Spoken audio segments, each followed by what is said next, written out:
Okey, Assalamualaikum dan salam sejahtera. Okey, kat depan saya ni ada Kiwi XDV 180. Okey, so depan ni warna hitam lah. Customer ni daripada Selayang, so dia datang ke tempat saya ni, Kampung Melayu Subang, untuk buat pemasangan spotlight. Okey, so spotlight ni customer ni yang bawa sendiri. Okey, dia beli sendiri dan dia bawa sendiri. Okey, yang ni jenis yang biasa je lah, tak ada masalah. Okey, dia bawa spotlight dan Swiss. Okey. Okey, untuk Kiwi XDV 180. Okey, kalau yang mana yang datang pasang spotlight, pastikan ada crash bar. Okey.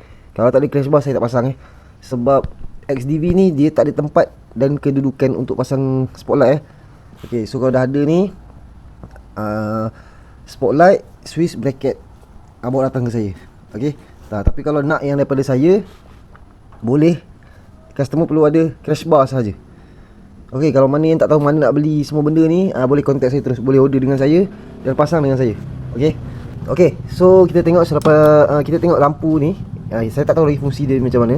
Lampu ni dekat motor ni. Okey, jadi kita tengok lagi selepas set pemasangan, lampu ni smart ke tak smart. Dekat XDV 180 ni warna hitam. Okey.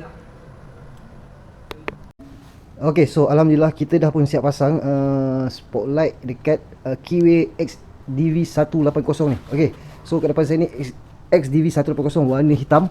Okey, so macam anda dapat lihat, spotlight dia berada di kawasan ni. Okey, so customer yang nak letak dekat bawah ni, saya recommend kat atas, tapi cuma customer cakap dia nak letak bag ke apa nanti. Okey, so tak kisah letak kat mana, tapi untuk gambaran dia spotlight macam ni, bila kita letak macam ni, dia akan duduk macam ni kawasan dia.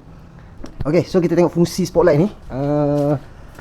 Yang customer ni beli sendiri. Okey, yang saya boleh cakap adalah ini jenis biasa. Okey, customer ni bawa datang spotlight dan Swiss lah.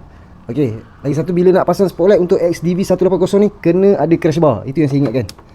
Dekat sikit bang. Kunci tak letak. Okey. Okey, so Swiss kita letakkan dekat sini. Okey, jadi saya tunjukkan sikit. Ni tengah hari berdegang ni, dia tak berapa nampak sangat. Okey, untuk Swiss dekat belah atas, dia warna kuning. Okey, kalau boleh nampak lah. Okey, nampak agak sikit tu. Okey, Swiss yang ke bawah. Okey, bila kita on Swiss ke bawah, dia jadi warna putih. Okey. Okey. So saya tunjukkan daripada depan sikit gambaran spotlight ni. Okey. Okey, ini adalah warna kuning dan saya akan tunjuk warna putih. Okey, ini dia warna putih. Cun-cun dia. Okey. Okey, jadi itu saja untuk Kiwi XDV 180 ni.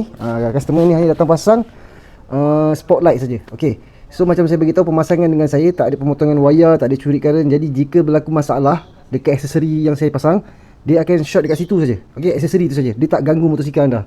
Okey. Jadi kepada yang berminat nak berurusan dengan saya, nak buat pemasangan dengan saya, boleh booking slot pemasangan dengan saya terus dekat nombor telefon yang tertera ni. Okey. Ciao.